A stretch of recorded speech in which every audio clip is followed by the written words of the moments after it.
Assalamualaikum warahmatullahi wabarakatuh. Perkenalkan, nama saya Maya dan ini teman-teman saya Renata dan Siva. Kami adalah siswa-siswi kelas 6 SD. Boleh minta waktunya sebentar, Pak? Dengan Bapak siapa? Apa kabar, Pak? Begini, Pak, kami mendapat tugas oleh guru agama kami untuk mewawancarai petugas anu zakat yang ada di masjid sekitar rumah kami mengenai proses pengumpulan, pengelolaan dan pendistribusian zakat di masjid sekitar rumah kami. Apakah Bapak bersedia? Ya, insya Allah bersedia. Terima kasih, Pak, atas kesediaannya. Ya, ada zakat fitrah, ada zakat mal. Dua-duanya kurang lebih 10 hari sebelum Idul Fitri atau 1 minggu sebelum Idul Fitri, tergantung daripada musafir. Adapun kadarnya ketentuan itu ditetapkan oleh Kementerian Agama di Kabupaten Kutai Timur itu sendiri. Kalau di dekat masjid kita ini kadang 15 sampai 25 jutaan saja kalau untuk uang. Adapun beras itu lebih sedikit, ya, bisa sampai dari 100 kilo atau 1 pikul sampai 5 pikul atau 500 kiloan aja.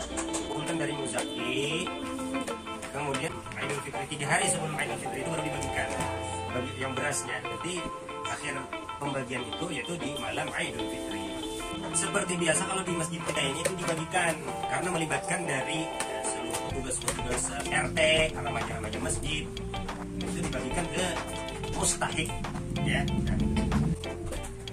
Setiap mustahik tidak tentu. Kalau banyak pendapatan dari amil zakat di kita ini, maka akan banyak juga pembahagiannya. Tapi kalau itu misalnya ada disebabkan jamaah itu sering banyak pulang kampung, lebarannya di kampung, pendapatan di masjid kita ini kurang, ya tentu akan dikurangi sesuai hasil daripada pengumpulan zakat tersebut.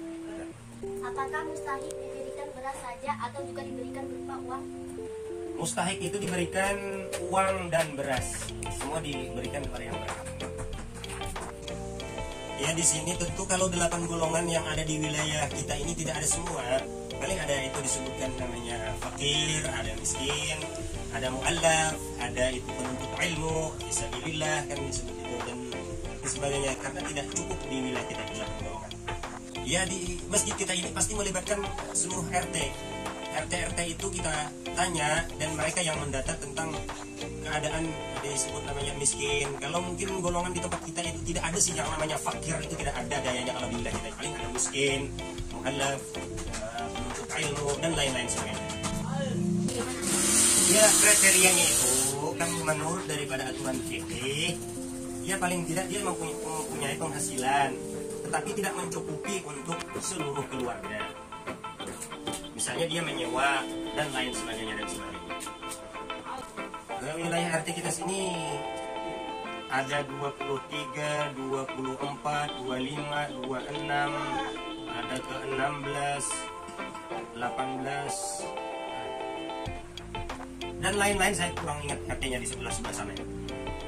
Biasanya bisa 3 hari sebelumnya atau bukan 3 hari, 2 hari sebelumnya itu kadang-kadang sudah dibagikan sebahagian karena kita mengantisipasi siapa tahu pengumuman pemerintah itu dipercepat. Nah, kita kalau kadang kalang kabut kalau agak dilambat-lambatkan dari tugas amil itu. Jadi 2 hari sebelum Idul Fitri itu panitia itu sudah bergerak membagikan sebahagiannya. Dan di akhir-akhirnya itu ya jelas pasti ada hasil daripada pengumpulan infak, daripada zakat dan zakat beras dan harta tersebut yang masih dibagikan sampai pada hari malam Idul Fitri. Tidak pernah diterima zakat binatang ternak, tidak pernah. Cuman yang terkumpul di wilayah masjid kita ini cuman zakat fitrah dan zakat mal. Selebihnya itu paling ada infak, sedekah untuk pembangunan masjid dan lain-lain sebagainya. Tidak ada zakat itu misalnya binatang dan zakat beras atau benih itu tidak ada.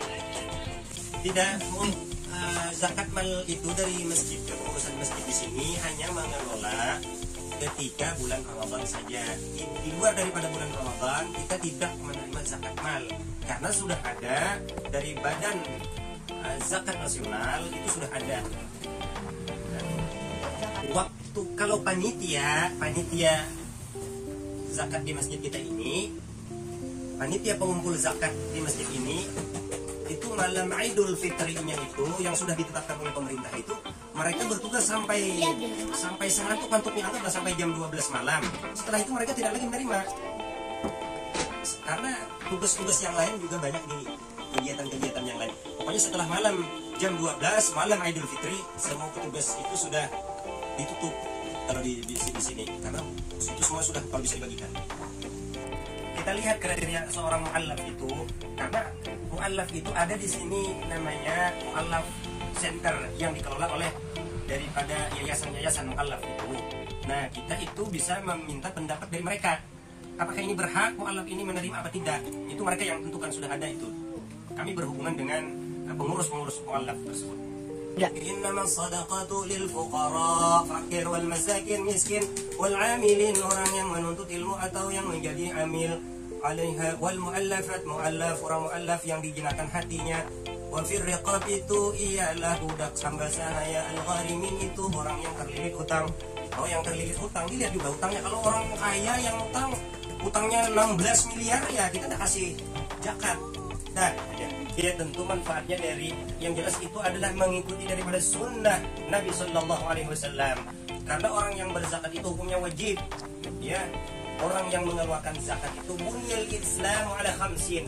Orang Islam itu terdiri dari 5.